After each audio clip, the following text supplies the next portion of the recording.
right, Kevin, so I need you to do me a favor. I need you to do me a favor. So we recorded 30 minutes of this podcast already, and I was mid-sentence of screaming about some such nonsense as Batman or something. I don't even remember what it was.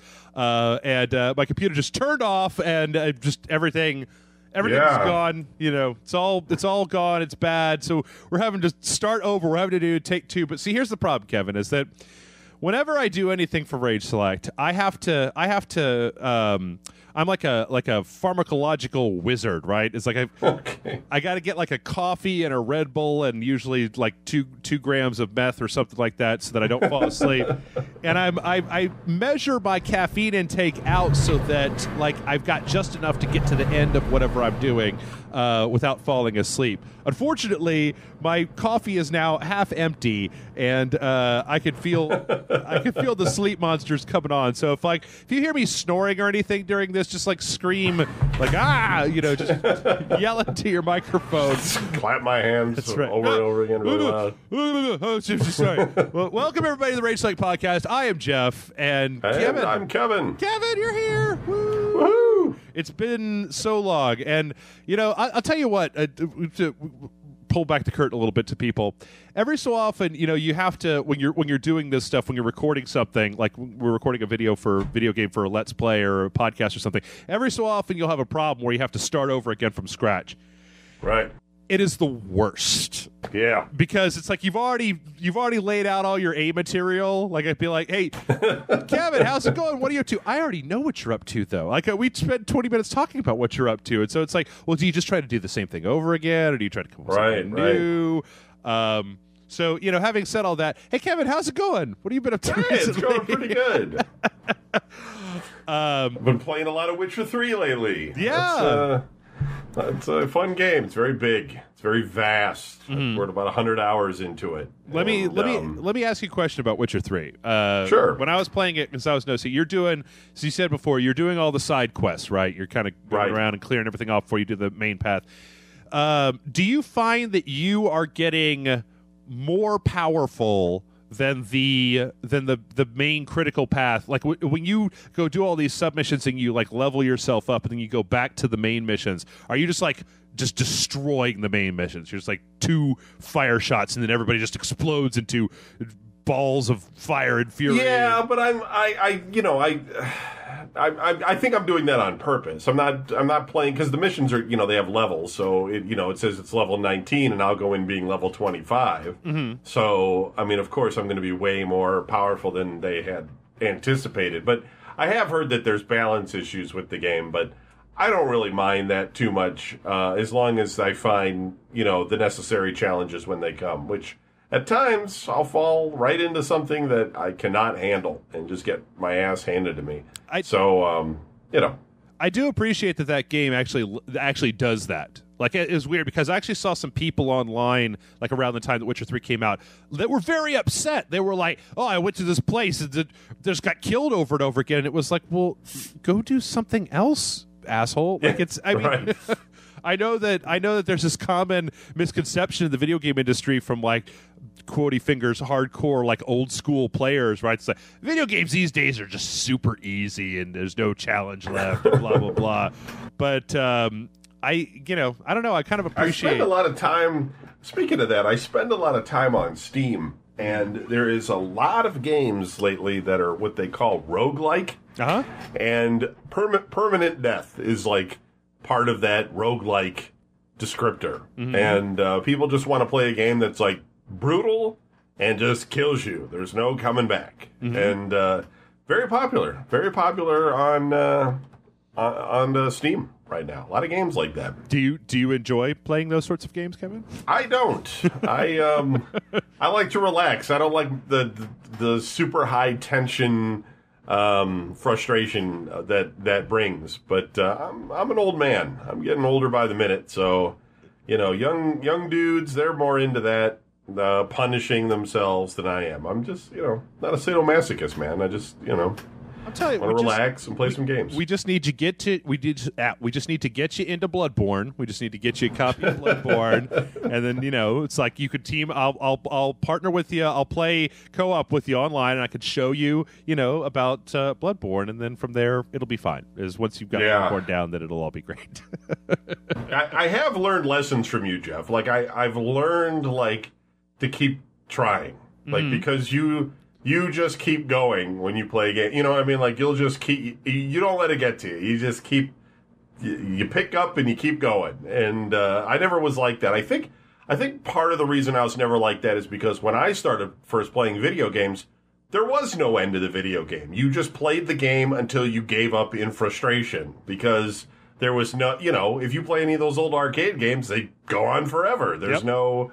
There's nothing, it's designed for you to give up. So I kind of just took that with me for my whole life. But now, after years of talking to you on the radio here, I've gained new insight that, maybe it's worth sticking it out because you can get to the end of the game, and that's something that I'm slowly embracing. I'm constantly flabbergasted. Every so often you'll see these statistics that come up, and you'll see them online from time to time that'll say only 40% of the people who bought this game finished it, and only 35% of the people that bought this game finished it or whatever. And I guess I've always felt that unless you're talking about some kind of 60-hour long RPG, which I just have attention span issues with those. I just get I get about 40 hours in, and then my brain just starts fucking off, and is like, I want to go play something else.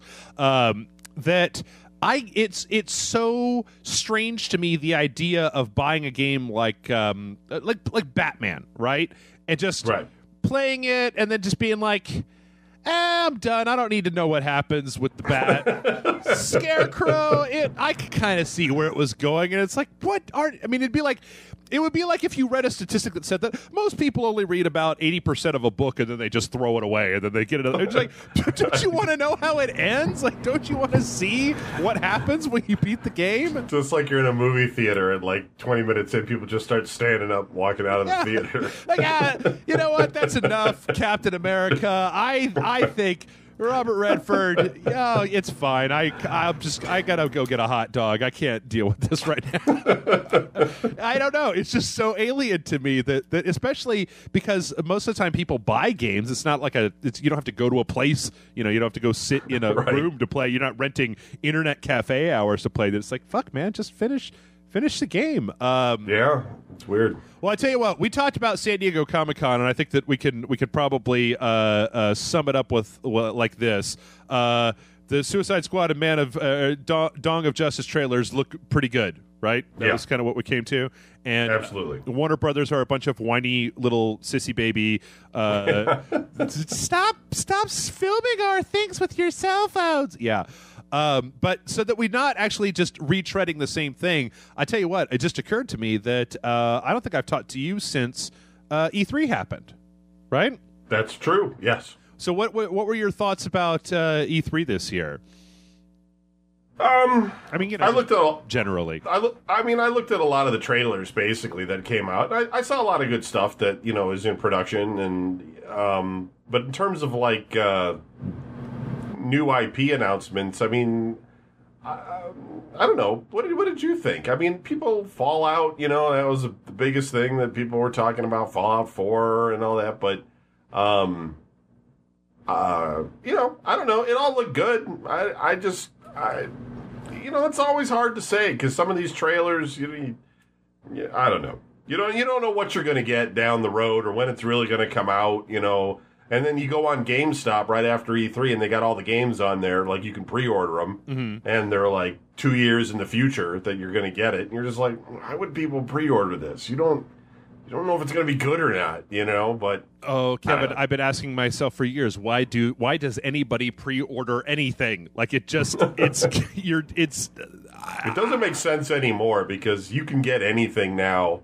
There used to be a time where they would run out of stuff. Like, if you went into Best Buy and you'd be like, you got the new Call of Duty? They'd be like, no, we don't have the Call of Duty. We ran out. But I don't think that's happened anymore. I don't recall the last time that happened, and especially now with the newest consoles, those games you can get them digitally. If you're totally jonesing, You can just download it. So pre-ordering doesn't really make a lot of sense anymore. I agree. The only thing I could think of is I've had a few people say to me that they like to pre-order so that they can't spend that money on something else between now and when the game comes out. It's like, okay, sure. But I don't know. Other than that, it doesn't really work for me. I don't know. I thought that E3 this year was good. I mean, I thought that we've had a couple of years worth of just mostly sequel announcement and kind of wheel spinning, and that there was enough new IP and new stuff that that really, I don't know, it got me excited. Like, I think that there's a lot of good stuff coming out the back half of this year and next year, and I'm excited about the VR. I actually saw a thing today, I think it was, that actually showed on the Microsoft HoloLens. Like, it was actually, it was like a screenshot showing the actual viewable area that you're able to see what the HoloLens is doing when you have it on. And that... Yeah, I heard about that, yeah. Kind of tamped down my excitement a little bit, because it's just, I mean, it's like of your entire viewpoint, it's just like this little rectangle right in the middle of your view, which seems like it would be fine if you were like watching Netflix on a wall and the Netflix screen fit inside of that square. But if you're playing Minecraft and you've just got like, it's like somebody holding a 3DS right up to your face, right? You know, that's just like somebody standing in front of you holding a 3DS up in your face, or strapping a 3DS to your head. I don't really know if that's really, I mean, I guess I want to see how much it's going to cost first, but I don't know if that's a really great experience to try to get people into what they're looking to get them into. I mean, I know that there was an article that said that they could either have it full screen but you had to be wired to a computer the entire time, or have this little index card sized screen in front of you, and then have you be able to get up and walk around and shit. And I think I on the last podcast we talked about it, I said that I think I'd rather be wired to a computer. I'd rather have a super long HDMI cord or something rather than only have that tiny amount of space in the middle. But I don't know. Yeah, I mean, I think you're right. I think that, though, that they're probably making changes. You know, it's not out yet, and I don't know when it's going to be out. It's such a weird thing, because it doesn't really seem like it's going to be a video game device. It's built... I mean, it will be, but it seems like they're building it as like, and everybody's going to have one of these devices, and they haven't really sold me on why anybody's going to want that device. You know, I mean, seeing holograms is cool, but if you don't have the software there to show me stuff other than like, you know, medical studies or something, so I can see like a heart beating and you know, or something, I don't want to look at that. So I mean, you got to get something where people are going to want to spend the money, and my guess is it's going to be, you know, $200 or $300 minimum for this thing. So, you know, there's got to be. It's just like any other peripheral for video games. There's got to be a killer app. Yeah, it's going to make you want to have it. And so far, all they've just shown is the technology, and that's not going to sell it. I think that Microsoft has seen a horrifying future where we all look way too cool when we're walking down the street,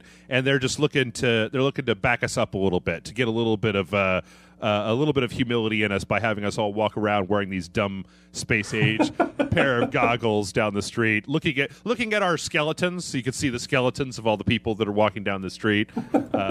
I don't really understand the HoloLens. I still need to get a chance to put it on. But no, I thought E3 was real solid this year. I mean, yeah, there was definitely a lot of games to look forward to. That's for sure. Yeah, yep. Damn it. We're going to have to...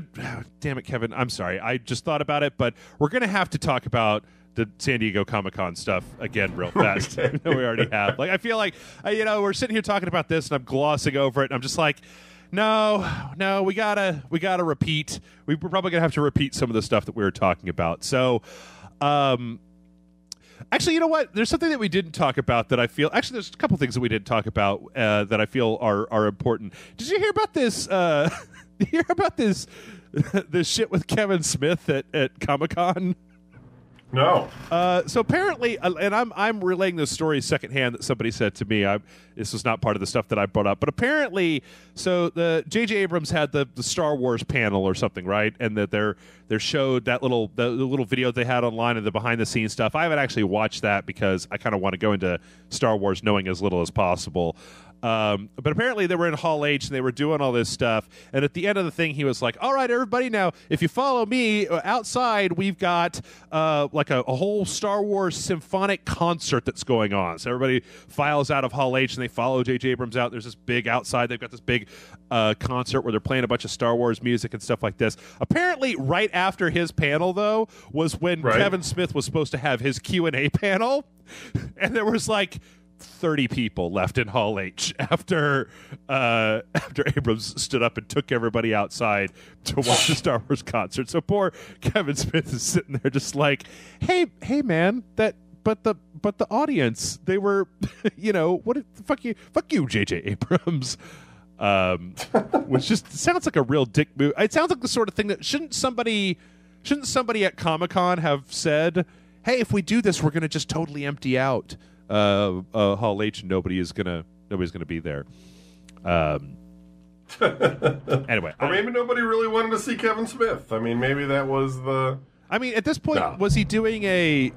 At this point, is he just talking about his podcast? Is he still making movies? I feel like Kevin Smith is just slowly losing his mind, right? He went on some kind of crazy diet. I know that he's like lost a crap load of weight, but was it the not smoking weed and eating all the time diet? Is that? I might have been. No, I don't know, but yeah, he's still making movies. But I don't follow him. I used to listen to his podcast, and I'm sure it's still on. But I don't know, man. It just gets a little bit like like anything. It's the same old thing all the time. So I just kind of moved on from it. Mm-hmm. Not knocking it, just kind of stepped away. Okay.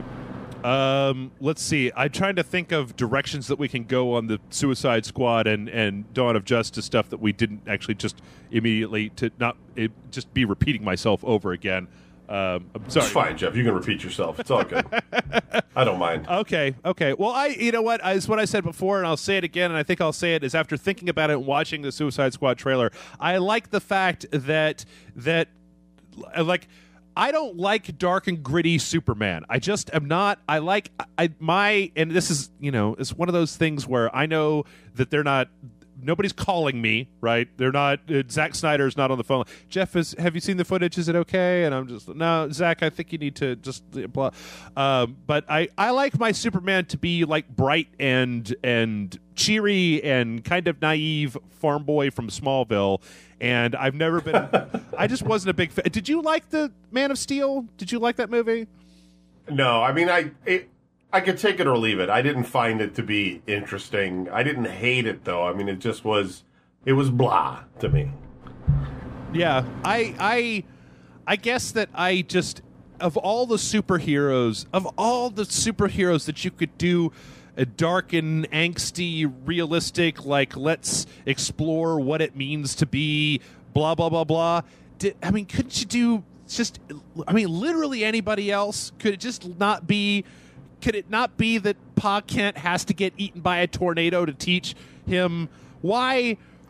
Why did they were like in an underpass. He's got super speed. Why didn't he just go out the back of the underpass and then just carry Pa Kent away, and then he could be like, I don't know what happened. There's a big blur. Then that whole thing, that, and even in the trailer for Dawn of Justice, like, which I generally liked, right? I was generally appreciative. And I think that bringing Batman in, I think that the Ben Affleck Batman looks really interesting. I think it's fine. I like I was talking to you before. I like the fact that Superman basically just blasting the shit out of Metropolis in the previous movie has some actual repercussions, which I think John was telling me that they didn't actually have that in the script originally, and then the entire internet bitched for so long that they were like, fine. He's only Batman because Superman's laser beam killed Bruce Wayne's parents. He was 35. It doesn't make any sense, but whatever, But there's a part in that trailer for the Dawn of Justice movie where Ma Kent is like, you don't know these people anything. What is that?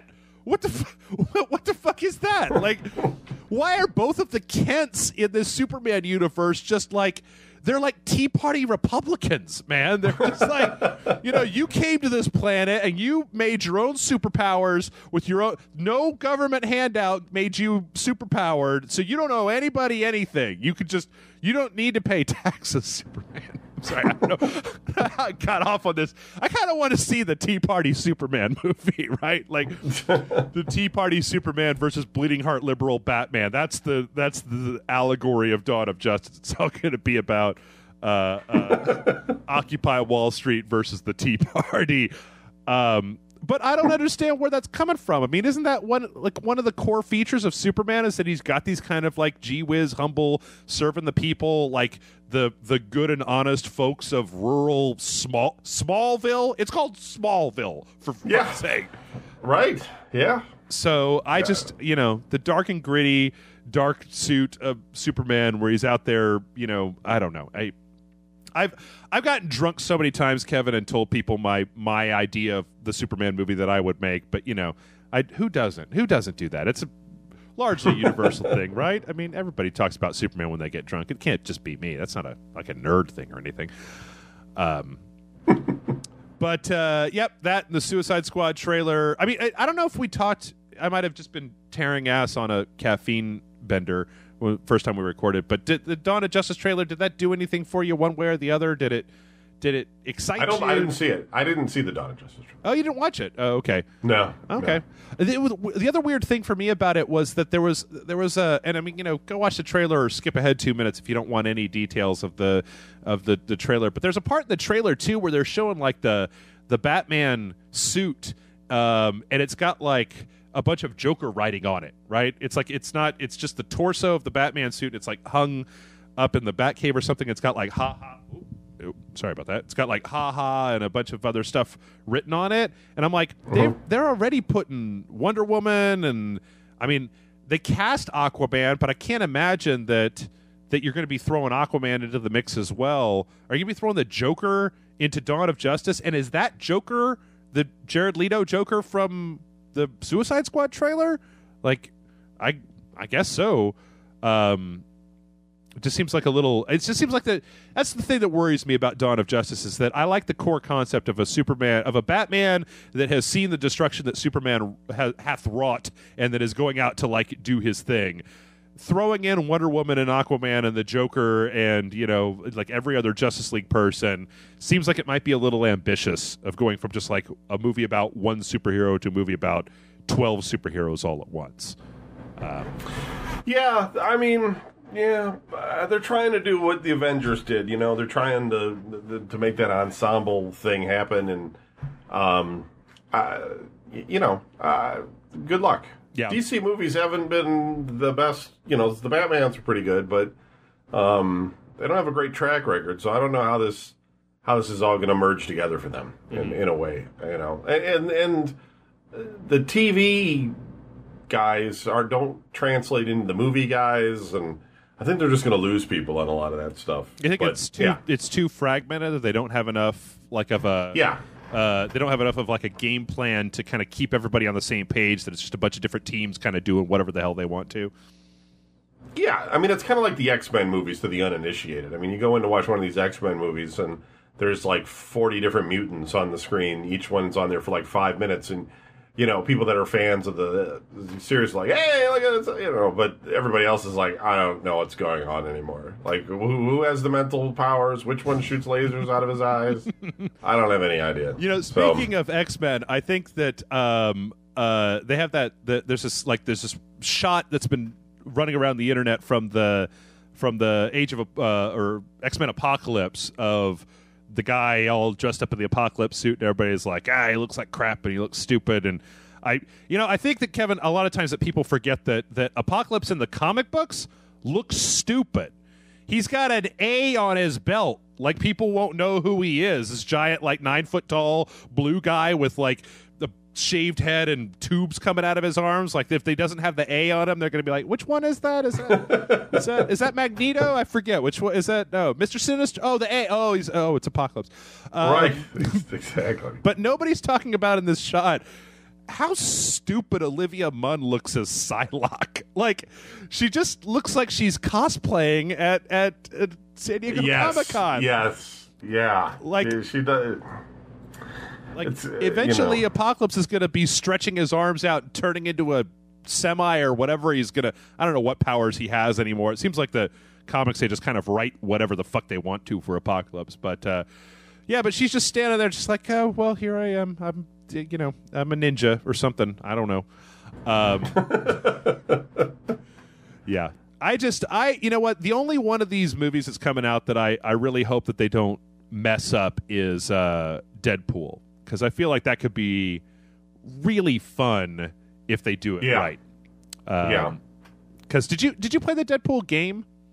I didn't. No. Really? I've heard that it was missing from Steam for a while and then reappeared recently. Yeah, it's actually one of the news stories that we've got to go over. But other than that, Suicide Squad looks great. Dawn of Justice looks great. Sorry, folks, we used it up a little bit in the recording that I lost. I know that isn't satisfying, but it's what it is. So, but let's go ahead and move on to the news so we can get back to where we were. Our first story is unfortunate and sad and not good even a little bit. That is that the president and CEO of Nintendo, Satoru Iwata, passed away last week. And actually, it was terrible timing, Kevin, because it's like I put up last week's podcast on the day that this news broke. And so, it was just, I was completely and totally out of touch. But no, unfortunately, I know that he had been having health problems, but last week, July 11th, he had a bile duct tumor, and I don't think they got real specific about what it was, but some kind of medical complications due to that, and he passed away. So yeah, it was pretty weird. I mean, you don't normally hear about guys that have that. If business guys die, you don't really hear why they died. Yeah, you just kind of go through the motions of he died. He had a heart attack maybe because he collapsed at a McDonald's or something, but generally you don't usually hear about it. And I think Japan did that specifically so that they didn't have to explain to their investors that he was killed by ninjas or potentially assassinated by the Sony triad or something. I mean, it is weird that they came out and just were very quickly too.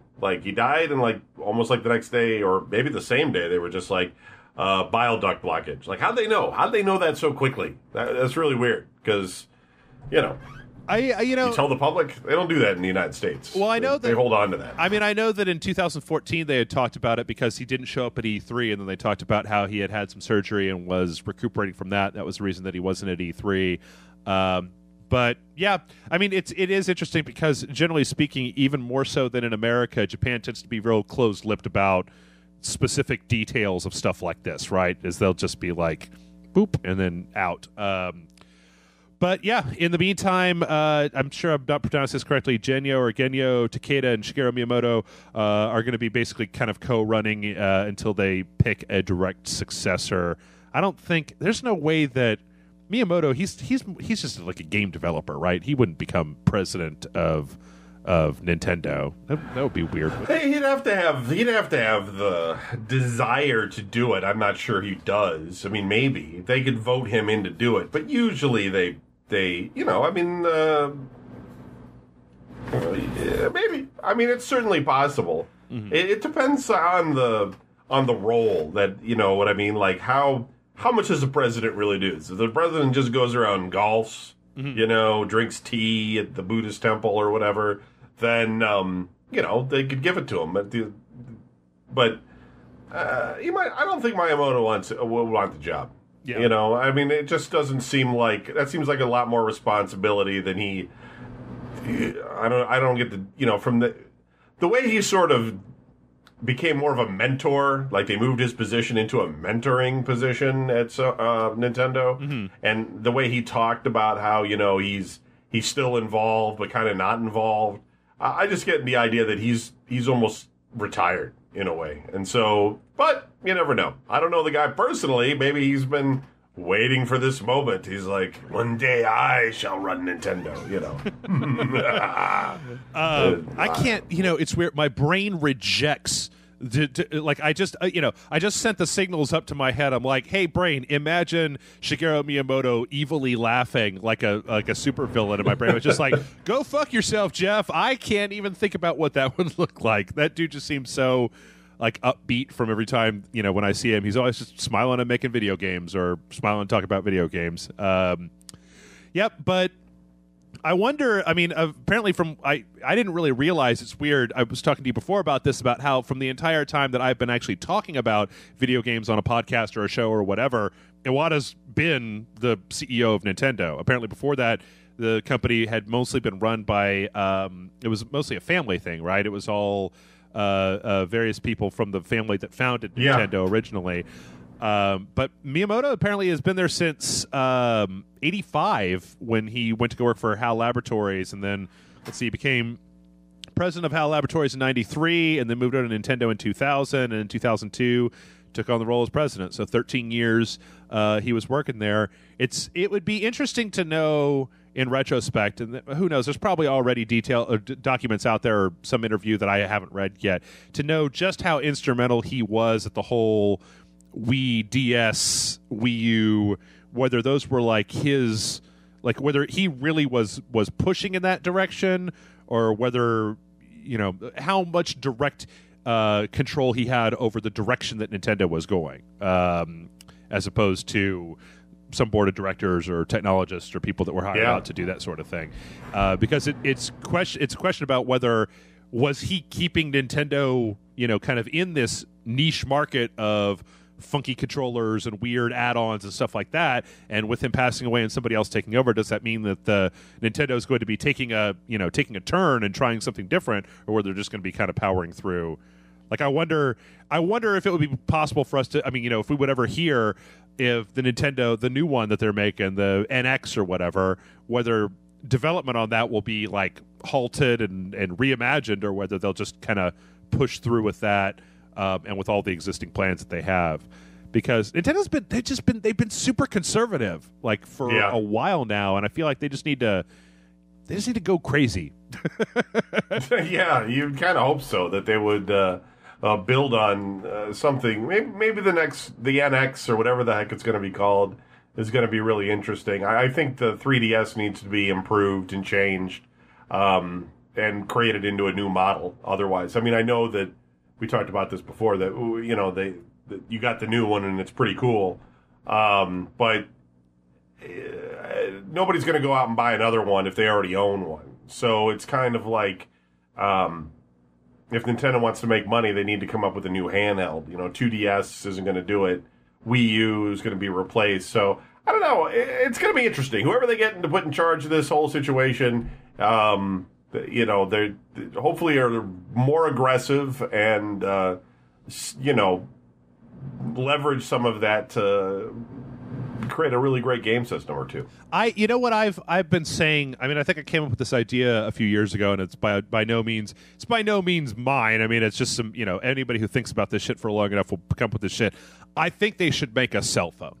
I think they should make a Game Boy cell phone that you could buy, that everybody can buy, right? Because their handhelds for the last 5-10 years, right, have been the place that I've been the most interested in what Nintendo is doing, because they tend to make a good handheld. And if you had something that was like the size of a like one of their slimmer DS models, not the big fat ones like they're selling now, but like one of the smaller ones, but then it was also a smartphone, maybe a smartphone that opens up, or maybe just a smartphone that's a smartphone, but it's built with the Nintendo. Like, I would totally buy a Nintendo brand smartphone that also played fucking Fire Emblem and whatever else, right? Like, I would buy the shit out of that. That would be great. I would totally get one of those, because that's the one thing that holds me back from playing my 3DS, is the fact that, like, I have to make a concentrated decision to sit down and play my 3DS.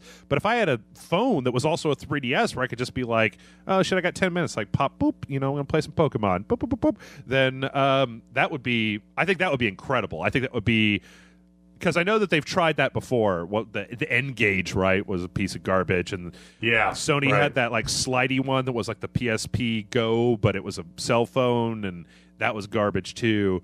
If somebody could crack a smartphone that actually was able to have like a physical game controller somehow built into it that would function, I think that would catch on like wildfire, right? Because you could if you had a way to really play actual serious, what we consider to be handheld games, great. You know what I want to? I want the NX to come out. I want it to be like twice as fast as the Xbox One and the PS4 with an x86 architecture, where it's just Nintendo going like, haha, fuck you guys, we're just making it. We're back in it. Like, yeah, you could totally play, and it plays all of our old Wii U and Wii games. So suck on that, bitches. Yeah, they could come up with something, or just make a game system and then just give it the ability to make calls.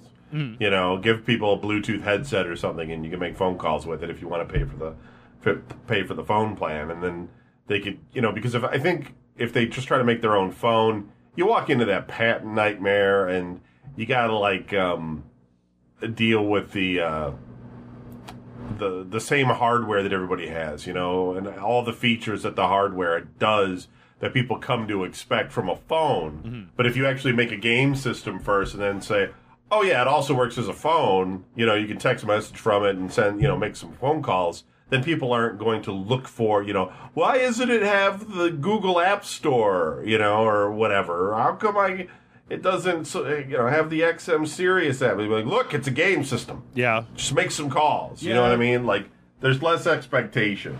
Yeah, I don't know. I just think that if you could get the two of those together, you would have a license to print money. If you could somehow get to a point where you had something that was both a fully functional smartphone and a game system, a legitimate game system at the same time that wasn't just Angry Birds, right?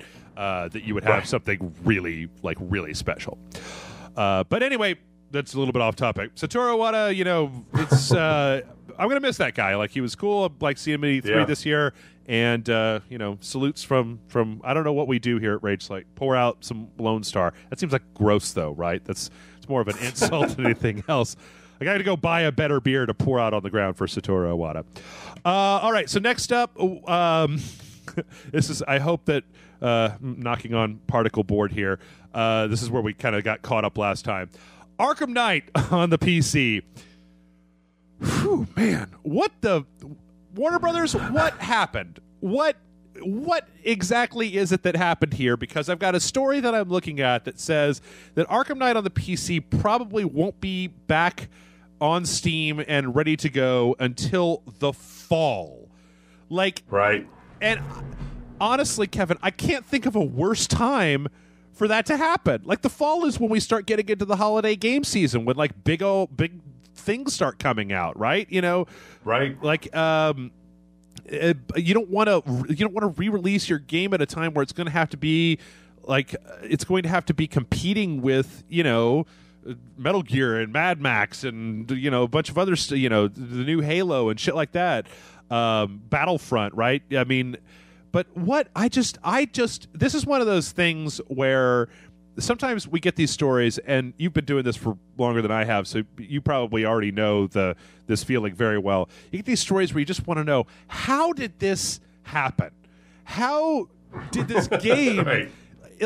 There had to be somebody at Rocksteady that installed this game and started a new game and went, this plays like shit, and gone, hey, this is broken. We can't put this out. This is I've got the best computer that mankind has ever made, and this runs at 12 frames per second. It looks like shit. We can't release this.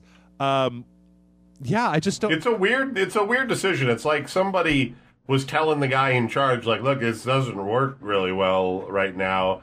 And that guy was like, just put it out. Just put it out anyway. We'll make a patch. You didn't realize the extent of the problem, And they're like, oh, okay. Yeah, we'll release the game. You know what? In all honesty, from my experience, that rings 1,000,000% true. The people that are doing the programming and stuff that are that they got whoever did the port of this, they got it, they installed it, and they were like, oh, this is fucked. And then QA ran that up the ladder to the programmers, and they're like, oh shit, no, we can't fix this in time. And then they went to the producers, and they were like, this is broken. We cannot put this out. This will make us look bad. And the producers are like, you always say that, Joe. You always say it's going to make us look bad. We'll just put it out and we'll patch it a week later. No, you don't understand, Bob. This can't be patched in a week. We're going to have to rewrite the entire game from the ground up. We're going to have to get Kevin Conroy back in here to re-record lines because it's so broken. He's like, no. You're always overreacting. Just put it out. It's release day. We got the cocaine and the strippers all lined up. We've got to get down there by 5, or they're going to give our cocaine to the strippers, and they're not going to be there anymore. Just put it on Steam. Hit the button. Hit the go button. Sorry, I like to make up these little. They don't tell us anything. I've got to make up my own stories with my own characters. You're right. But I just don't understand. I guess how. I don't understand how it could be this broken. I guess like the assets are there. I mean, this almost says to me that it's like that whoever the people were that were doing the port of it, that it was just like woefully unoptimized, or that the optimization was done in a way that was so wrong that it has to be done over again. Like, what could possibly take this amount of time, considering the fact that I know it didn't run well, that it was a shitty port, right? But that you could download, install, and run the game off of Steam. Like, it wouldn't format your hard drive or slap your dog or anything, right? Like, so I don't know. I mean, Maybe they have some sort of deal with the movie that has a performance, expectation or something. Whoever owns the DC rights for the game, I don't even know. DC maybe, but that they have some sort of benchmarks they have to hit. I have no idea. It is weird that they would pull it completely off, but I mean, I can't tell. Like, when we originally ran this story, I was like, I think this is a laudable decision on Rocksteady's part, right? Because they bit the bullet. They're going to sacrifice sales and probably some reputation in order to try to make this thing right. On the other hand, I think that you might be getting into you just might be getting into a position where it's like, I don't know, man. I don't know about Arkham Knight. Like, they just put out the Batgirl DLC, and I was reading some reviews of it that said that it's only 90 minutes long, and like that's I don't know. The Harley Quinn DLC that came with the game when you bought it was like 40 minutes, and then it was over, and it was just the same game with a different skin on it. I mean, I guess it was okay. Like, I kind of wonder about this one. Like, it's got so much fanfare for it. I'm just afraid that people are getting they're getting glitzed over by the fact that it's just Batman, and everybody loves Batman so much that they're not willing to really say that it's okay, but it's just not doing anything like really all that interesting or new outside of being really good looking and being a Batman game. Right. But I'm actually kind of interested to know from the people on the website that have bought the game on Steam, like, does this, like, I often wonder where the reasonable amount of time on the internet to be like super pissed off about this stuff is. Like, should Warner Brothers, and maybe this is the question, should Warner Brothers and Rocksteady offer full-on refunds to the people who have already purchased it on Steam and say that if you want to get your money back, you can get your money back because this game isn't playable at the moment? I mean, because at this point, it's almost like they've unpublished the game, right? So if you already spent money for it, shouldn't you get a refund? I don't know. You would think so. I don't know. I would think so, but kind of a kick in the teeth. Well, speaking of mysteries and bad shit that's going down in the video game industry, Kevin, I know that we talked about this last time you and I talked. There's been a few new developments in the whole Konami versus Kojima Metal Gear story.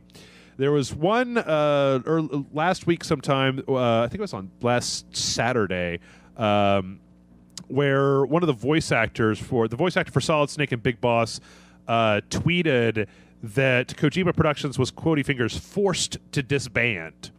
Let's see. The translation says Kojima Productions was forced to disband, but it appears that the work that the team has been putting their utmost effort into is nearly complete.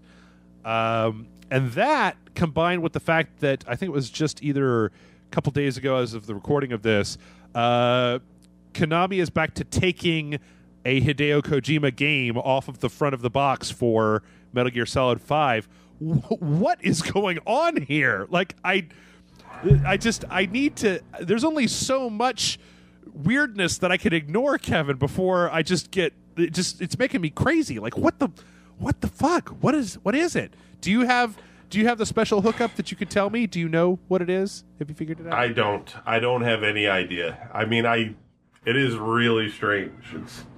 Because it's so public in a way, that everybody knows that there's, something going on. and yet it's completely hush up. There's no friend of Kojima's that can like slip us the information of what's really going on. Like nobody can say, because not everybody that guy knows is under NDA or whatever. Like his barber or something can be like, it's over for Kojima.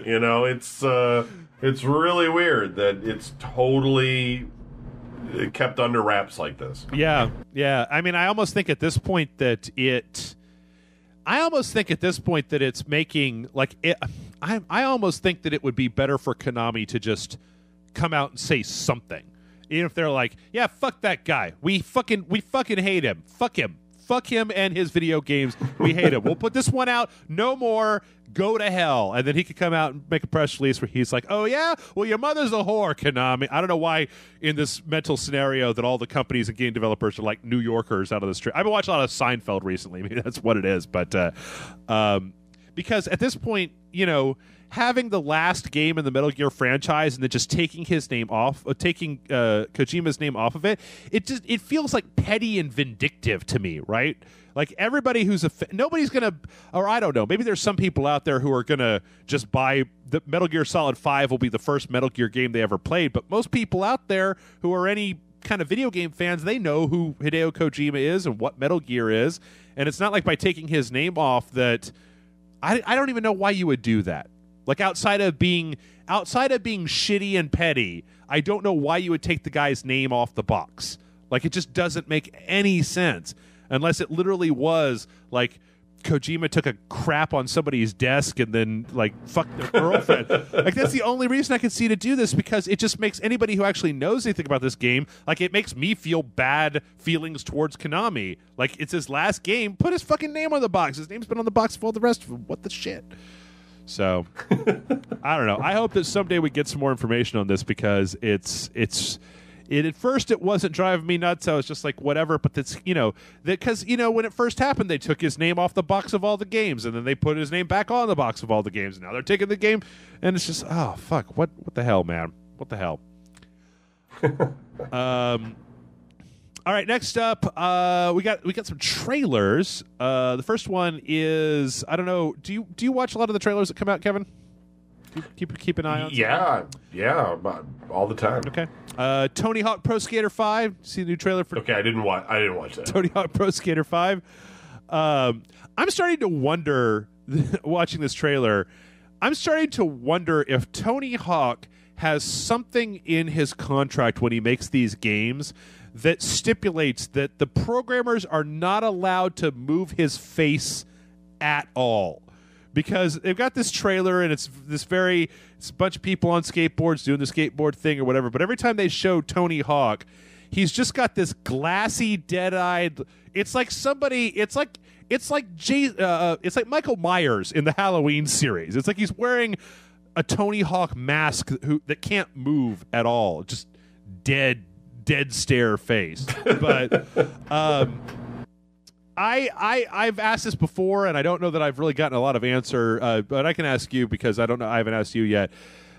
Were you a fan of any of the Tony Hawk games when they came out? I mean, when they came out, I played them. I mean, everybody did. I think that was the thing to have, and they were pretty good. I mean, a lot of 3D games at the time were kind of new and middling and had a lot of problems, and there was a good flow to that, and it was it was a sports game in a way, and it was different than everything else that you had seen at the time. It made good use of 3D, and I think they used that same game engine to make the Spider-Man game, which was also pretty good, that came out a little while later. And I played some of the BMX games as well. They were all pretty fun, but as they kept releasing them on and on, I got to the point where this is just the same thing over and over again. Like, it's just me trying to collect all the letters, ringing the bell and all that stuff. It's just, I lost interest in it. Yeah.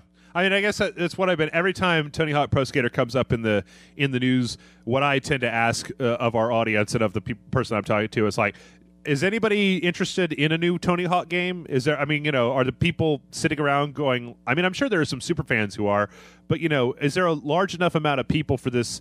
For all the licensing fees and the development time and stuff, is there enough people? Do you think there are enough people sitting around going like, "Man, I really wish there was a new Tony Hawk Pro Skater. I'm so tired. I mean, I'm so tired of all these new, super good looking big open world games. What I want is another like Tony Hawk game from 1999 to play, because that's what this looks like. It doesn't look like Tony Hawk Underground. It's they have a feature on here where you can make your own skate park. They have a feature where you can skate with your friends, and all that looks fine, but the game itself just looks real weirdly kind of lo-fi. I don't know.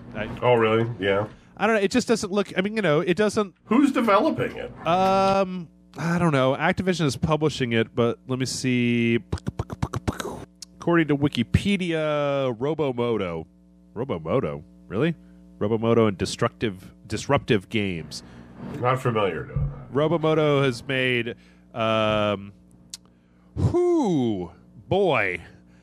Tony Hawk the Ride, the one with the big skateboard, Tony Hawk Shred, Tony Hawk's Pro Skater HD, and then a bunch of other, seems like incredible garbage games. So, okay, never mind. I don't know. Somebody's got to be interested in this, but there were some comments here saying it looks like a PS2 game, and it does not look good. It doesn't seem like it's spending a lot of time making the game look real next gen and pretty and stuff.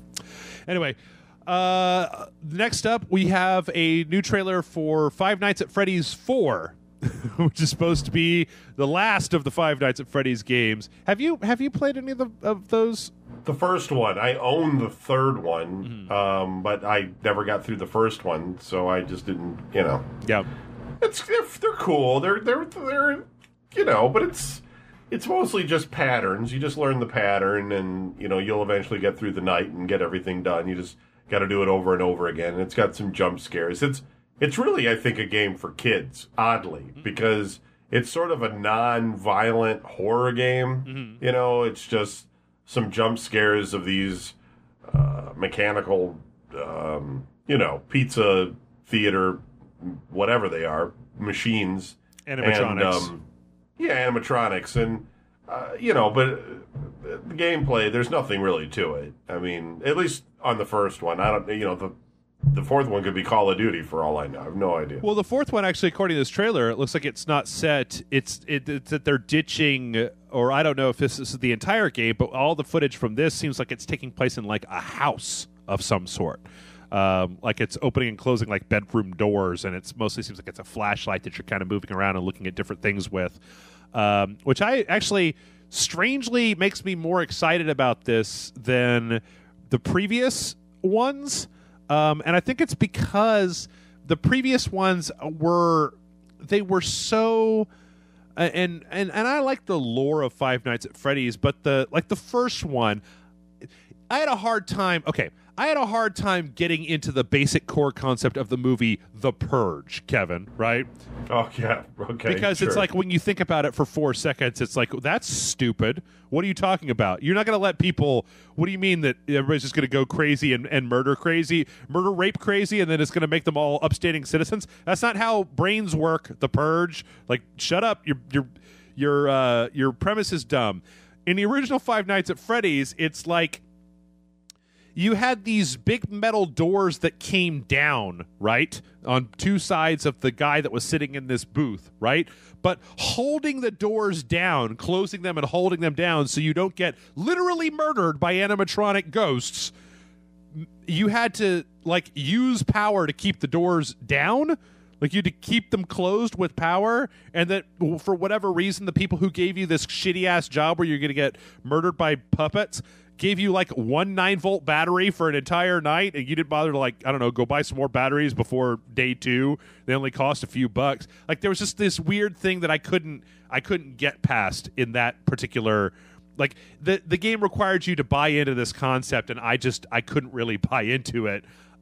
So But I can kind of buy into whatever whatever it is, that this is just like, hey, you're in a, like, if let's say that I don't even know what the concept is, but the concept for this is like, hey, you're in a house and the murder puppets are, the murder animatronics, the murdertronics are now out and they're stalking your character into their house.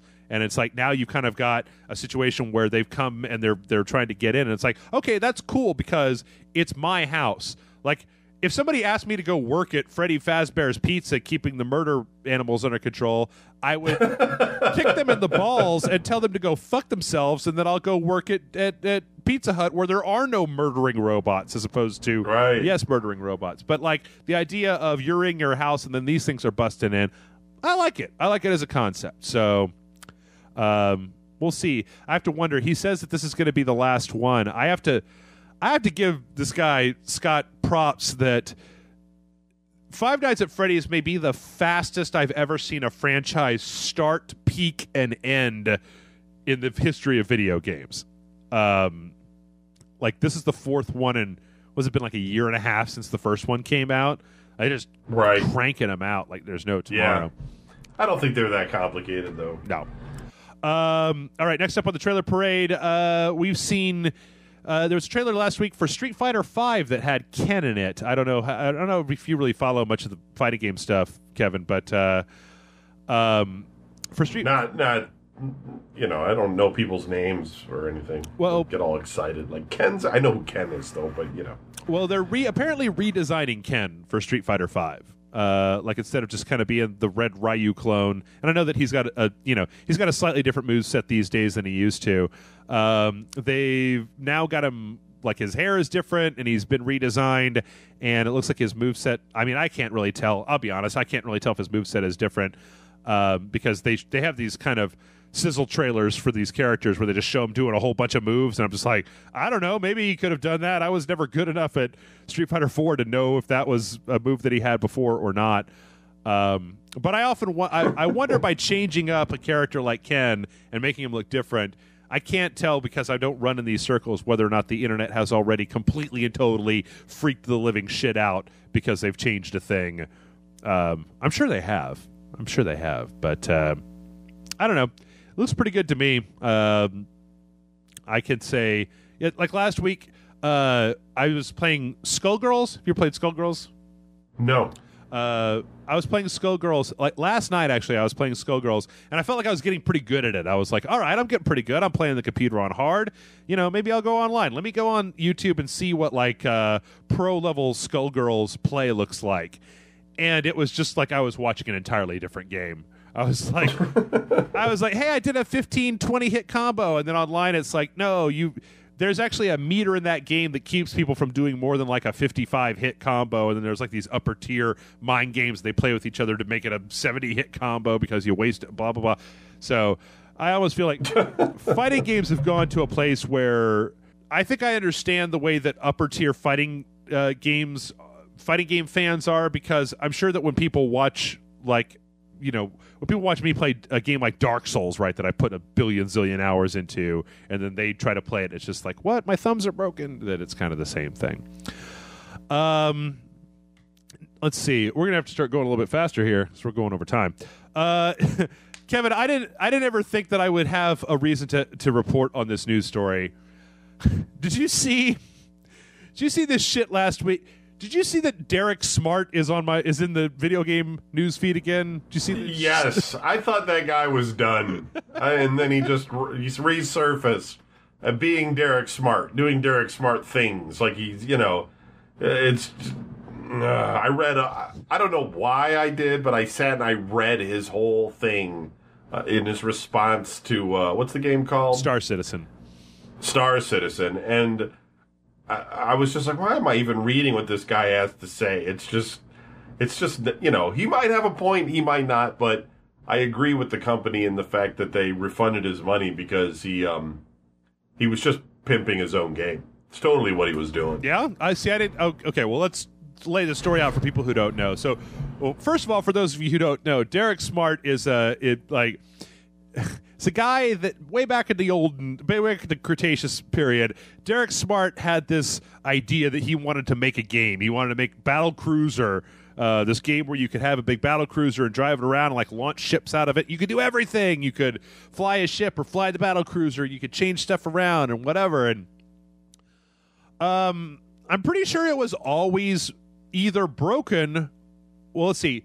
Take-Two, I believe, bought it, put it out broken, and then he left and put out another version that was like Battlecruiser 3000. Or maybe Battlecruiser 3000 was the first version. I forget that. In any case, it was one of those games where back in those olden days, the idea sounded amazing, and then it never actually worked properly. Or when it did, it was like, oh, well, it turns out this is actually really boring and not any good.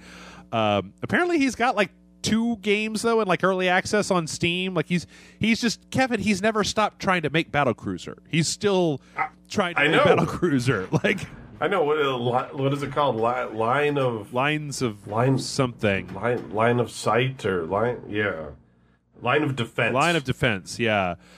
And I looked at it. I looked at the screenshots and it totally looks like a Derek Smart game to me. Just looks like it's real bland. Mm-hmm.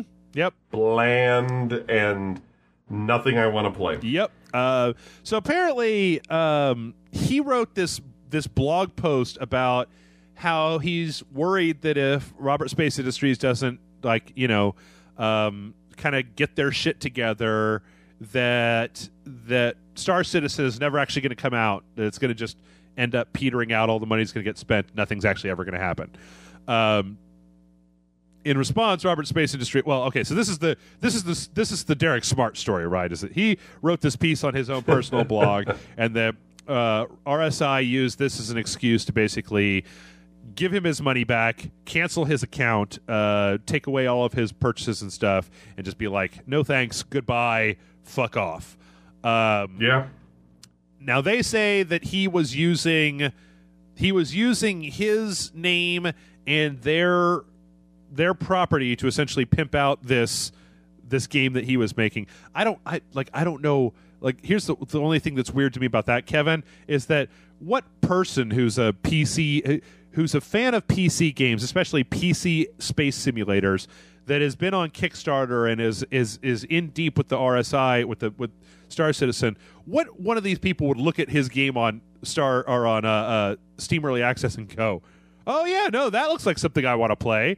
Because honestly, like all you have to do is go to Steam, type in Line of Defense, and look at the screenshots, and it just looks like garbage. It being, I don't know why anybody would ever buy it.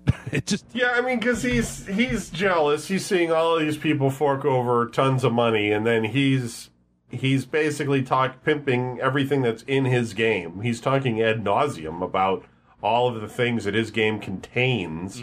And, trying to say, that the games are so similar that if you want to play the game now, you can. That's kind of where he's coming from. And I don't know, man. He can take his soapbox somewhere else. I mean, he might be right that the Star Citizen's a complete white elephant, and it's going to just be terrible and huge waste of money, but there's, I think so many people are just committed at this point. Some people have spent thousands and thousands of dollars on this game and have totally drank the Kool-Aid. And I don't know, man. I just think that they don't want to hear that it's going to fail. They just don't want to hear it. It's too much money wrapped up in it. I understand. On the other hand, I mean, one of the things that I got from reading the article that I used to look into this was that it does seem like it's grown. Like the original pitch for it was supposed to be out in November last year, and it was supposed to just be a space sim, and that they've kept, as they've gotten more money, they keep bolting on more stuff.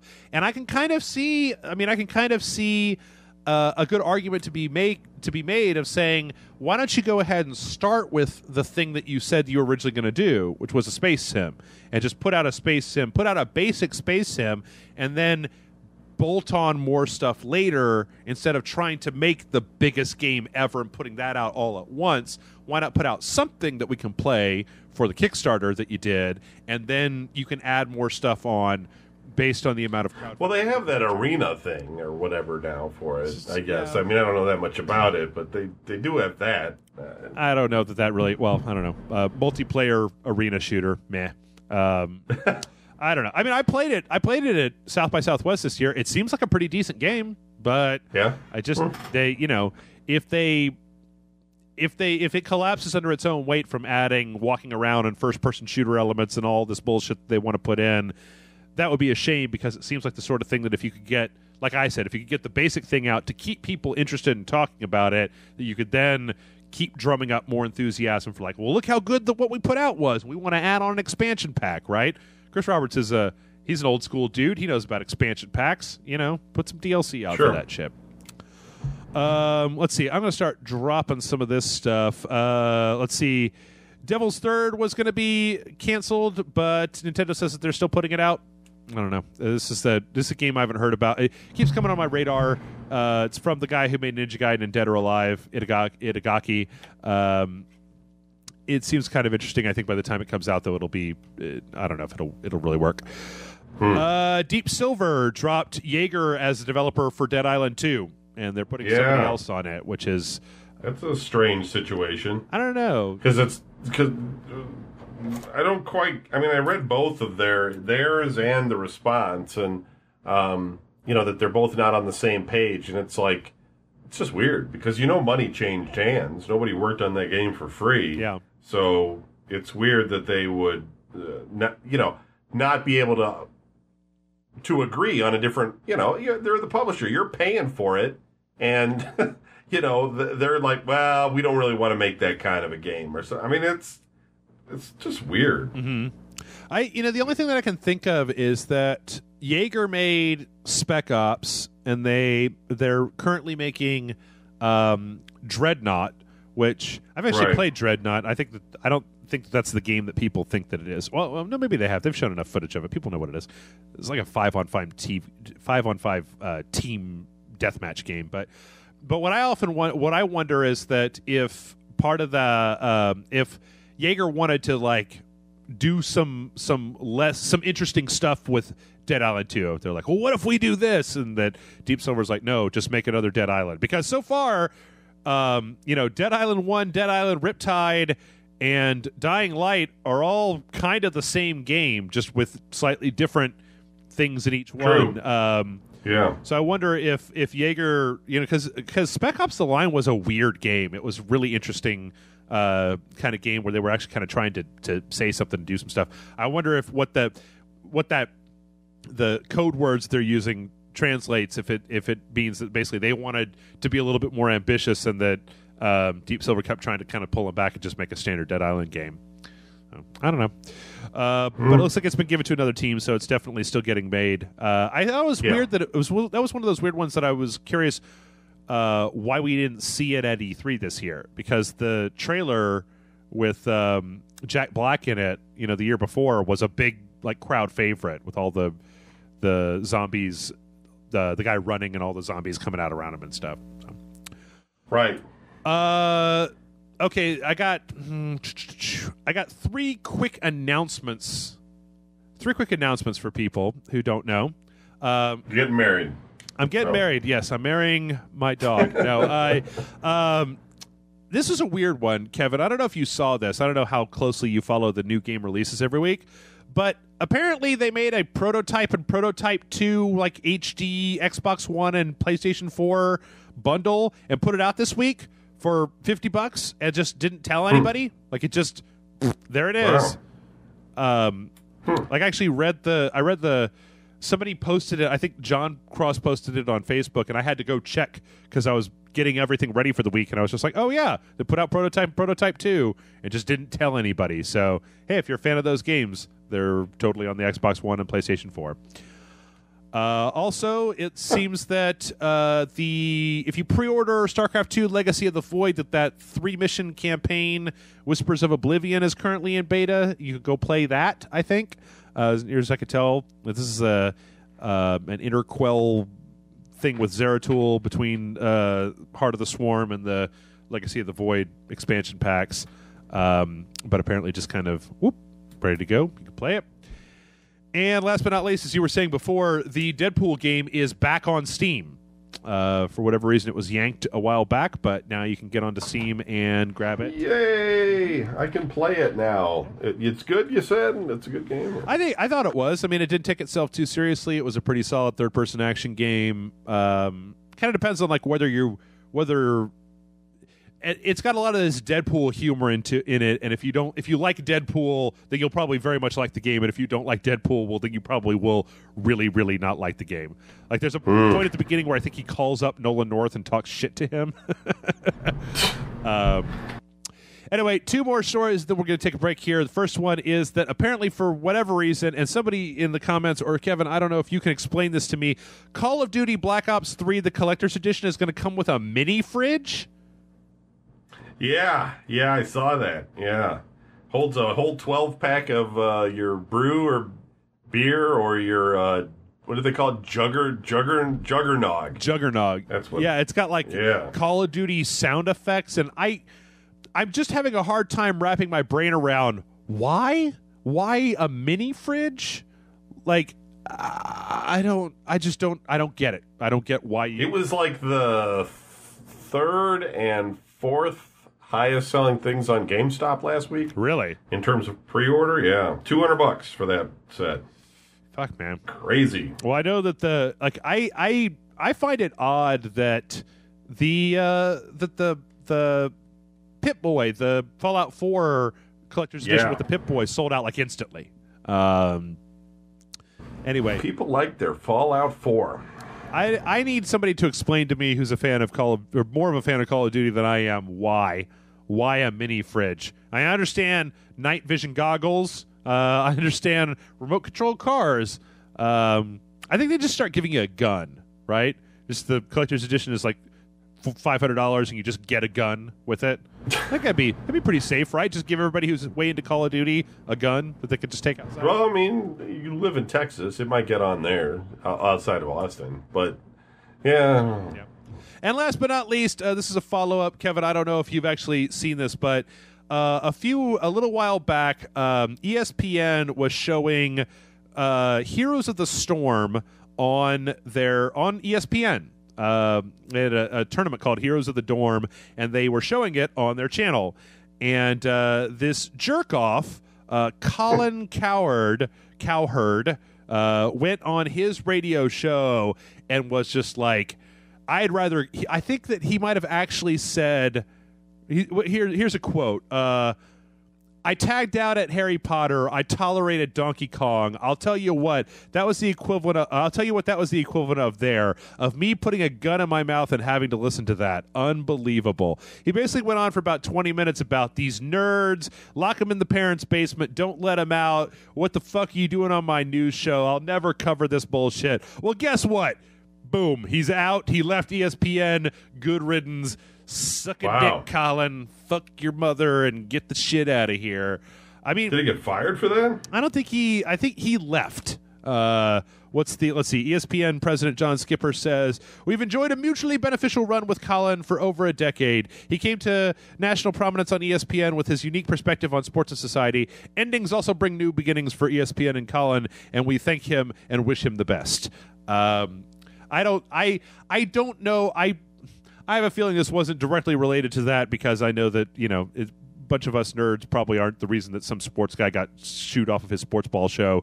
But I can't help but laugh a little bit because it was like listening to a 17-year-old jock in high school and not even like a current day jock, like a 1980s movie jock. Talking about you babies with your video games and you never touched tits before, you bunch of virgins in your parents' basement. Bah. Like, he was just such a shitball that, like, good, fine, get the shit out of here, move over. Because I was at a bar watching ESPN and they had that on there and I was like, holy shit, I'm at a bar drinking a beer watching ESPN and they're actually showing something that I'm interested in and not just, a bunch of guys playing basketball or whatever. But yeah. I was going to go with, there was another story this week about John Smedley smack-talking hackers, but I think we'll leave that off for the next time. So we're going to take a quick break. When we come back, we've got emails to get through. So stay tuned, and we will be back in just a moment.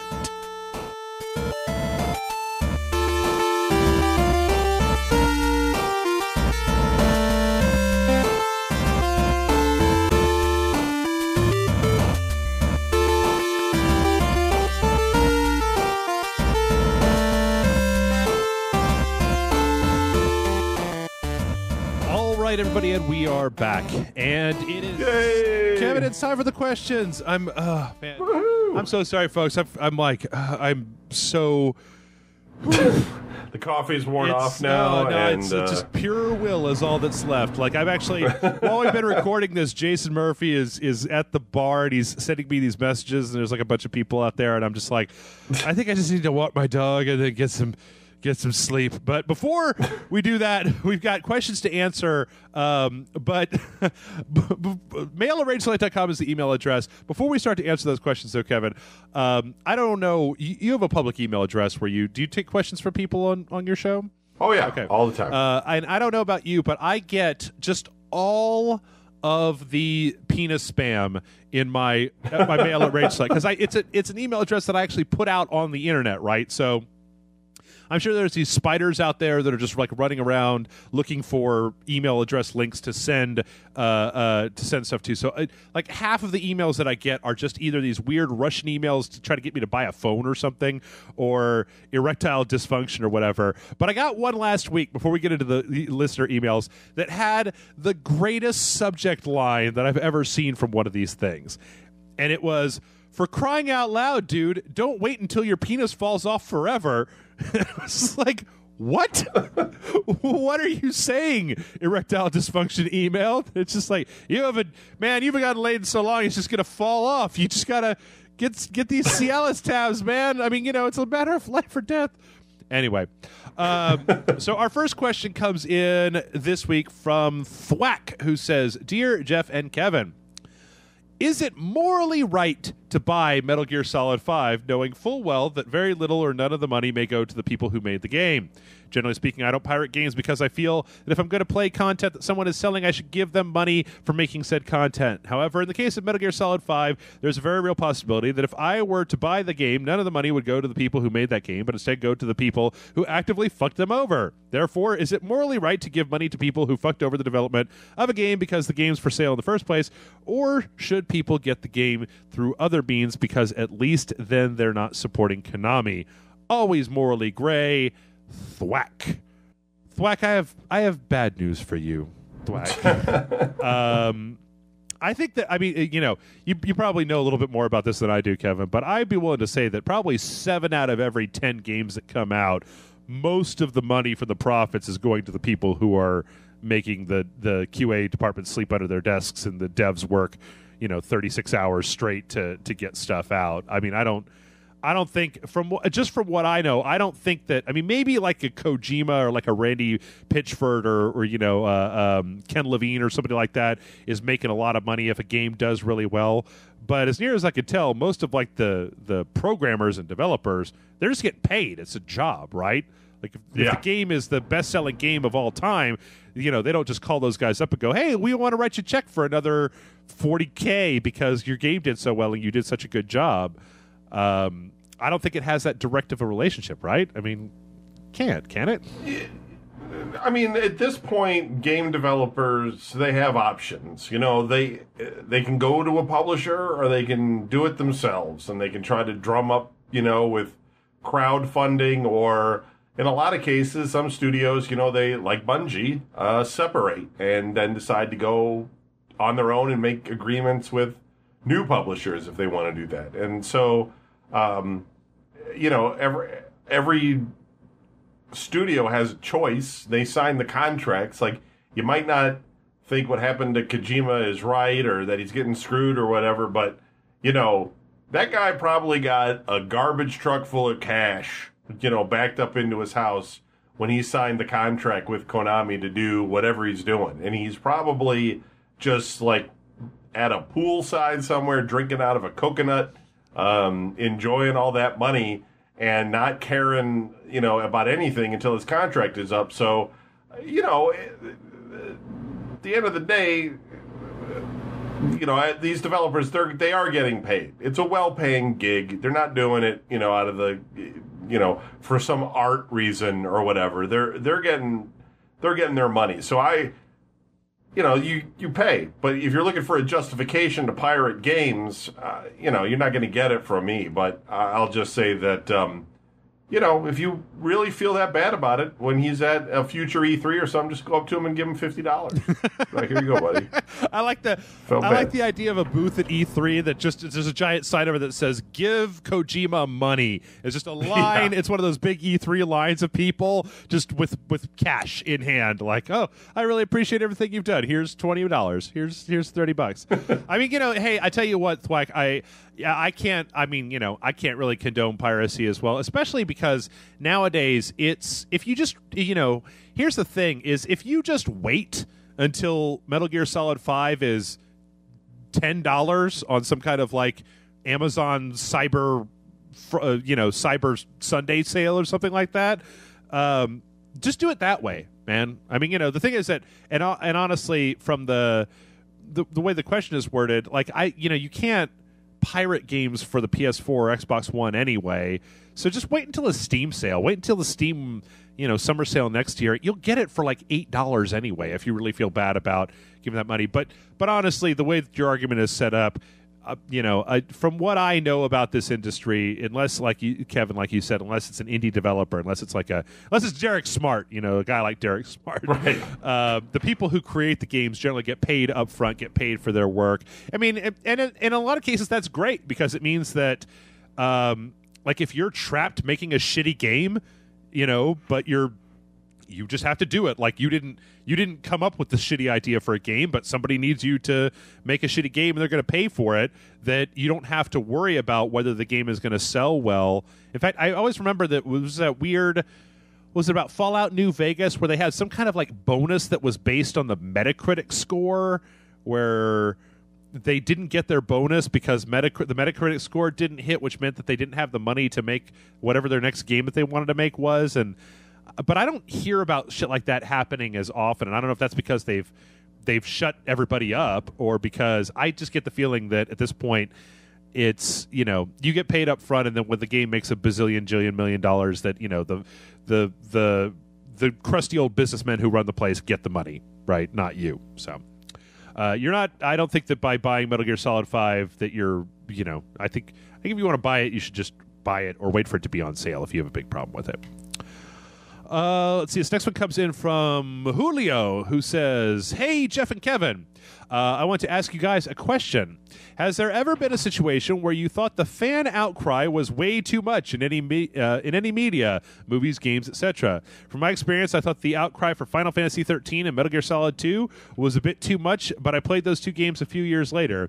Also, has there ever been a fan outcry for a game that you have been a part of? I was one of the, quoting figures, annoying crybabies who deeply hated the DMC reboot and also the ending to Mass Effect 3 because I really was invested in those two series. Anyway, thanks for answering my question, Julio." I could say that Julio, I can say that it. I don't know. Do you? I almost feel like at this point that almost any amount of outcry when it comes to media is kind of overblown to me. I don't know. Like, I don't like the way Apocalypse's costume looks, and I'm just as guilty of it as the next person because I've been saying over and over again for years how I don't like Man of Steel, right? Like we were talking about at the very beginning. Yeah. I don't know. Have you ever been?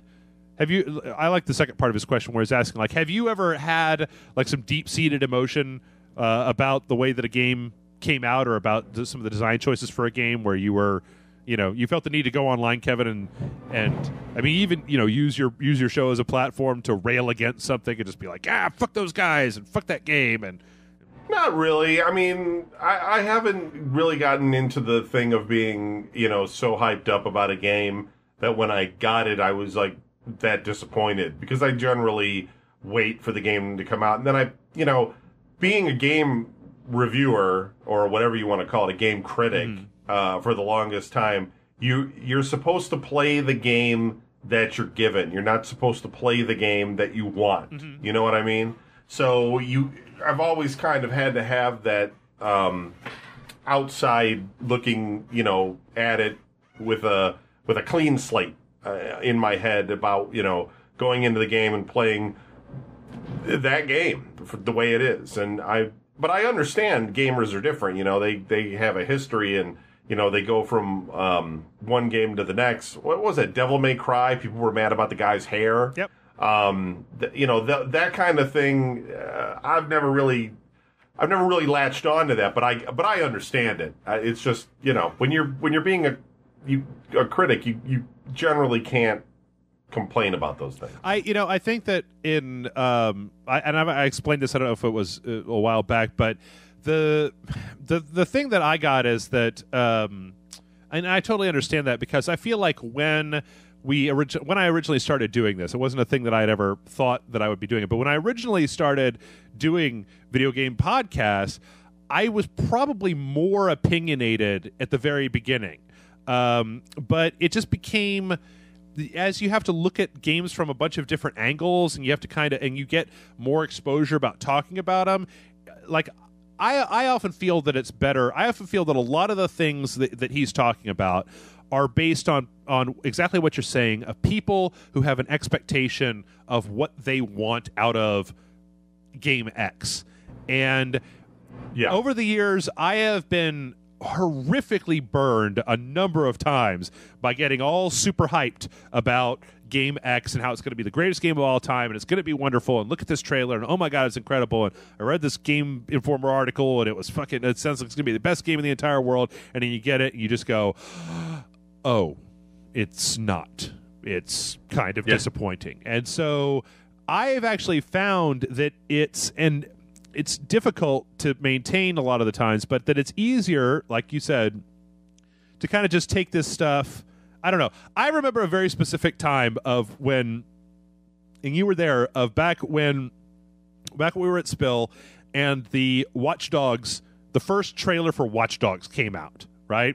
And everybody was like, oh my god, and just freaking out, just like tearing off their face like they're a poltergeist and shit, and just it's gonna be the greatest thing of all. Oh man, you see what's going on, blah, blah, blah, blah. And I was like, I don't know, we'll see, and everybody's like, oh, you're so cynical, Jeff, you're such a stick in the mud, just you don't like anything, you're just a cynical man, and you've got the heart of a robot who's also a hipster and a French smoker as well. And I was like, well, I don't know, man. I've been burned over the years, right? It's just exactly what we were saying. I don't know if it was in the first time we were recording or if not, but it's exactly what we were saying before. You can make a trailer for the shittiest game that makes it look like it's pretty good. And then, if you let that trailer hype you up, and there's rules to making those trailers. I can make trailers for stuff that looks shitty and just find exactly the right shot so that it makes it look fantastic. But you can't make a judgment about these things. I'd rather have no opinion and be pleasantly surprised than have than think that it's going to be the greatest thing since sliced bread and then be disappointed when I finally get a chance to play it. That's just what it comes down to. And I can't necessarily keep that shit in check. Like, I'm really excited about Metal Gear and Dark Souls. Those are like my my franchises. But even then, I still try to kind of keep it under wraps because people, I feel like a lot of people, or I don't know, just younger people who've grown up in certain places. I mean, PlayStation 1 / PC era, like that era. Oh, fuck it, go back any era almost. There was a time when like 75% of the games that came out were just garbage. They were just crap. Like, right. There were a ton of them, and they were all just. You could buy them at the store. Like, it wasn't online either. You'd go to the store and buy games that were crap. Yeah. I mean, when I was a kid and I was renting games for the NES, and all you had to go on was the box art, you just be like, "Oh my god, this looks incredible! I'm going to grab it. I'm going to take it home. I'm going to put it in, and just be like, "Oh no, this is terrible. This is a terrible fucking video game." And now my entire weekend is wasted because Mom won't take me back to the store to get another game. So yeah, I do think that people are a little bit. I honestly do think that I think that we just have many more places for people to complain and be seen complaining. But it does get on my nerves sometimes because I'm not used to seeing this much. That it does seem like there's a lot more hate and angst and complaining and stuff like that out there. But then I don't know. It's fine. People are always going to be annoying crybabies about something. If they weren't being irritated at video games, they'd be irritated at TV shows or politics or who got cast for what movie or whatever. So. All right, so we got the next one comes in from Matt, and Matt is actually asking us for some relationship advice. We get these from time to time, and Matt says, "Hey guys, I've been listening since the Spill days, but I haven't had anything worth writing in about until now. Hope this isn't too much of a downer. I've been dating a guy for around 6 months, and while it was great when it started, it's lost its luster, and I now want to break it off. However, I'm worried this will absolutely devastate him. His last boyfriend was extremely physically and sexually abusive, and I've become a bit of an anchor in his life. I'm worried that if I leave him, especially after his last relationship, he might do something potentially self-destructive. Is it selfish of me to want to leave someone who relies on me emotionally so much, or should I bite the bullet and end it? If so, how should I go about it? Thanks, Matt." This is a heavy question for a video game show, Kevin. God, I'm screaming about Superman and my dick and Lone Star and stuff. And, whew, Matt, damn, man. Do you have any insight on this? Not really. No. I mean, here's the at the end of the day, Matt. Here's the thing: is that you don't want to stay with somebody just because. I mean. Like if you're ready to end it, I think that the way you're going to end it is something you should think about. But that you can't stay with somebody just because you're afraid that if you break up with them, that they'll do something that will hurt them or that they'll do something I mean, I'd say that probably the only thing that you could do is to try to be upfront with the person and maybe try to see about ways that you can help them to find outlets where they can get some help, especially if it's a person who has some psychological issues. I would say that probably the first thing to do would be to try to get this person into some kind of therapy, and then at that point, maybe try to stay friends with them or help them as much as you can.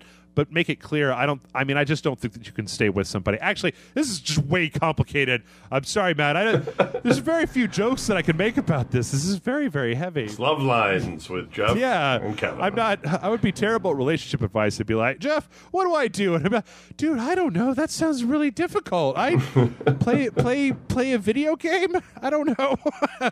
I don't know. I'd say, Matt, from everything that I know in this world, I'd say the first thing to do is see if you can't get your friend / significant other some kind of pressure. Use your position not to pressure them, but to try to get them to talk to somebody who can help them out with their emotional issues. But you can't just stay with somebody because you're afraid of leaving them, because eventually you're going to get tired or it's going to turn all shitty anyway. So see if you can't continue to be friends with them and find some way to get this person the help they're going to need to be able to come away from this. And that's about all that I can. That's about all I can offer. So let's move on to something that's more video game related. Our next one comes in from Vova, who's a listener who emails us all the time, who says, "Hey, Jeff and Kevin, hope you're having an awesome day. I have a question for you.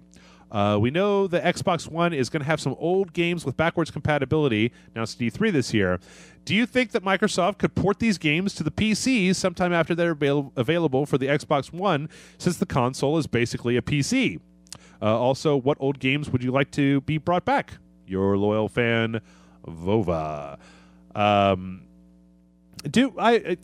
picked this one out. What did you think about this when they announced it at E3 this year about the backwards compatibility in the Xbox One? I think you use the Xbox One mostly as your primary next-gen system, right, Kevin?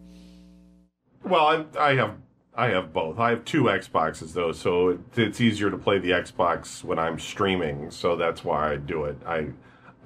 Because it's connected to my encoding gear. I mean, I know you can use the built-in stuff to do it, too, but I'd rather go through the gear I have than going through it natively, because it shrinks the screen and everything. But Xbox One, right?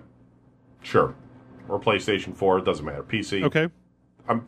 It's me. I have like 190 game consoles. So it's funny. I hadn't actually thought about it until he mentioned it, but it seems like, boy, that would be weird. Like, could you? Since the average gaming PC generally tends to be faster, as all the PC advocates will tell you, than the PS4 and the Xbox One, right? Has better hardware by default, or most people that have a significant gaming rig does. Do you think it's possible? I don't think they would have any reason to do this, but do you think it's possible that Microsoft could take Xbox 360 games that have never been released on the PC and basically throw their backwards compatibility wrapper around them and then package them for release on the PC? Like, take something, like, have it keep the game code like an ISO from the Xbox 360 version of the game, but then just take whatever your backwards compatibility hardware layer or abstraction layer is, or whatever they're using, right? And then wrap that whole thing up and put it on Steam. They wouldn't do that. That's too forward thinking for them, right? Keep your evil magic ways on that side of the microphone, Jeff. I don't want any of your voodoo traveling over here. No, I hear what you're saying. I don't know. I'm glad that they're doing it at the end of the day. I don't find myself compelled to be like wanting to grab a 360 game and put it into the Xbox One, because I have a 360 and I could go play that, But I think for some people, they want to know that they can move their library with them when they upgrade. I think it's important to some people. Mm-hmm. A lot of people only like one or two games. There's just those people out there that just like one or two games. And, they think, if I buy a new system, I'm not going to be able to play those two games that I really enjoy. So why do I want to go buy a new system? And, it's just to get those people to come over, I think, more than it is for people like you and I to, play something on the 360 on the Xbox One or whatever. Yeah. I mean, I think that I don't honestly think that you'll see. I don't think that you'll see. I'm trying to even think about. So I'm looking at a list of the Xbox 360 exclusive games, like stuff that's only available in the Xbox 360. And I think that if Microsoft really wanted to put any of these games out, they already would have, right? Like Gears, they had a pretty steady pipeline for porting games from the 360 to the PC and then back again during the development. In fact, this list, when you look at this list of stuff that was 360 exclusive versus all the games that came out for the Xbox 360, you find that it's a very small list. It's a very small group of games that didn't actually come out on both the PC. Mr. Driller Online, right.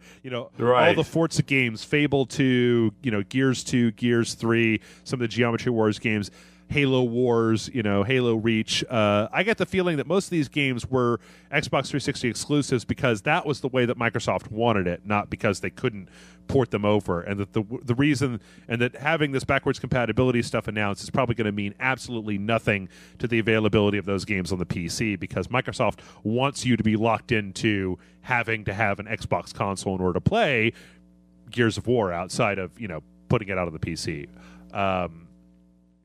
Which has always been weird to me. Like, I've never understood why they don't put out all the Halo games on the PC. PC's got a pretty big FPS online. There's plenty of people who play first-person shooters online on the PC that would play the shit out of Halo probably if they would just put it out on the PC instead of leaving it on just the 360. I think they put out, like Halo 1 and Halo 2, but a bunch of the other ones haven't been put out there yet. As far as what old games I'd like to see brought back, I just want anything that was...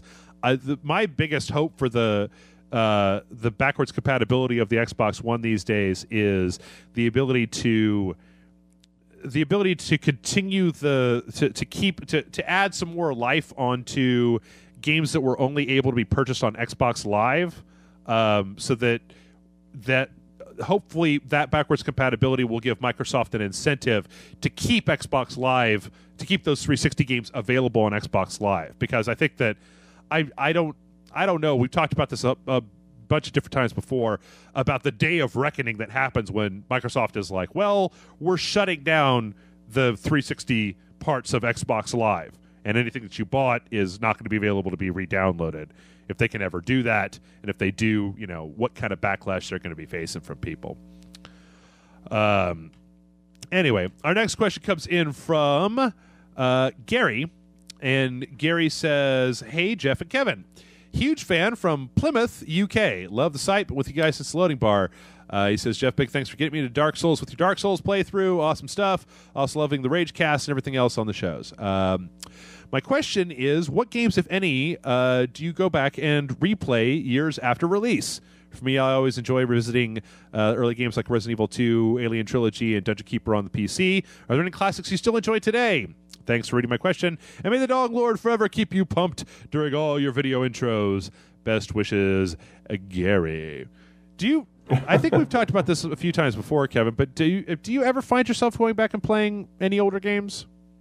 Not really. Mm-hmm. I mean, nothing that I can think of off the top of my head. If I did, it would be on Steam, because I have all those Steam games, categorized, and I'll go maybe play something. But I haven't done it in a long time. I really, man, I've got so many games, that I haven't played that I just keep going in that direction. I don't really step backwards. So it's, I'm not saying I enjoy all those new games, but I just rather play a new game than an old game. Yeah, no, I totally agree. I mean, I think that Dark Souls still brings me back because there's so many different ways to play that game, because you can go back and play it as a different class and kind of get a different gameplay experience. Sure.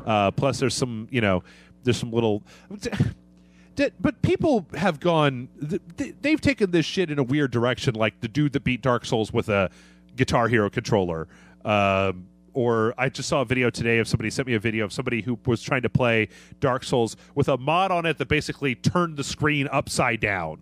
Like, just, it isn't hard enough yet. I got to make it all fucked up and crazy. I got to see how far I can play with it with my eyes closed. But yeah, generally speaking, I think that you and I are pretty similar in the fact that there's always a new thing to play. So it's it's one of the reasons why there are a lot of games that you won't see actually come on, that I won't record on the show for until they are released on like the PlayStation 4 or the Xbox One, because I passed them by and I got to catch them the next time they get re-released. But generally speaking, these days, I don't even have any time to go back and play old stuff, unless it's on like a Sunday stream or something like that. All right, let's see. I'm going to cut a few of these because I'm sorry, folks. I'm just incredibly exhausted. Let's see. I got one more question here. I'm going to cut it down to one more question. This is going to be a little bit shorter than normal, but I have to. I'm going to after this. I'm going to walk my dog, and then I'm just going to order a pizza and probably pass out with pizza like in my mouth, just a box on my chest like a slob and piece of pizza in my mouth. This one comes in from Gibbs, who says, "Oh, humble and wise tenants of the Temple of Rage Select, my name is Gibbs Decade, and I have a question regarding revisiting your most favorite franchises." Did I pick wrong? No. Okay, yeah. Like replaying a certain video game from the perspective of the villains. My choice here would be Metal Gear Liquid instead of Solid, and you play as Liquid Snake, or hell, Mass Effect, where you play as Saren and get less and less choices as the indoctrination settles in. What are your thoughts on the idea? I would personally prefer that to an HD remake of a game I already have 3 times. Thank you for dropping your gaze upon this question. Consider allowing a response, Gibbs. And before I forget, a bit of fans since today's old days. Appreciate the website, and thank you and good work. So I think the question here is, what game would you like to play from the villain's perspective, Kevin? Which is a question that I can't believe I haven't answered more often, because it seems kind of like a no-brainer. We've answered a billion questions over the years. I don't know that I've had one in a while. Skeleton King from Diablo. From Diablo? Do you play? Have you tried out Heroes of the Storm yet? The Dota? No. They just added the Skeleton King in there. You can totally play the Skeleton King. So I guess I could follow my dreams. Yep. I could go there and play as Skeleton King. Yep. I want to play as Bowser, man. I want a Bowser game. I want a game that totally recontextualizes Mario, so where you play as Bowser and it just makes you see Mario as just this total asshole who keeps jumping on all of your friends and stuff, like the Goombas that you've known since high school, and it's like, oh my god, he fucking squished that, what? Or what was the other one I was just thinking? I've always thought that it would be interesting to play a Five Nights at Freddy's game that was a multiplayer game where like one person plays as the guy with the camera, and then like you can't, like if you're caught moving when the camera is on you, that you're out, essentially, kind of like a freeze tag thing almost, where it's like you and like 4 or 5 other people are trying to get into the control room, and that the person there has the same skills, but instead of playing against the computer, you get to play as the actual animatronics, kind of like some of the Assassin's Creed multiplayer. I think that would be really cool. Yeah. I think there's plenty of games out there that would be interesting. I think the Mass Effect one is kind of interesting as well. But I don't know. I'm down for playing anything from the side of the villain. I think the villain side never gets as much traction as the dumb, I gotta save the day.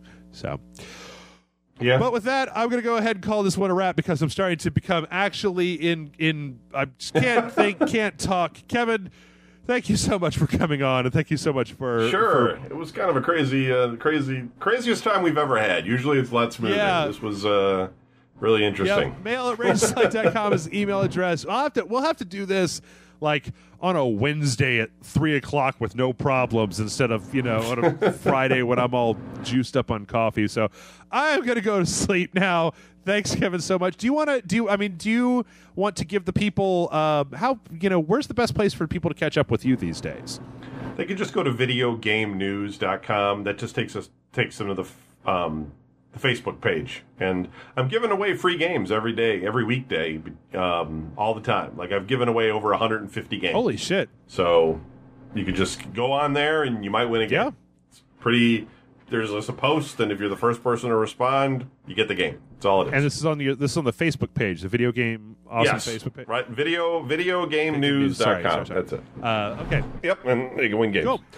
All right, folks. Well, thank you so much, and we'll catch you next time. And I promise, to swear to God, I will have more sleep inside of my body at that point in time. Good night.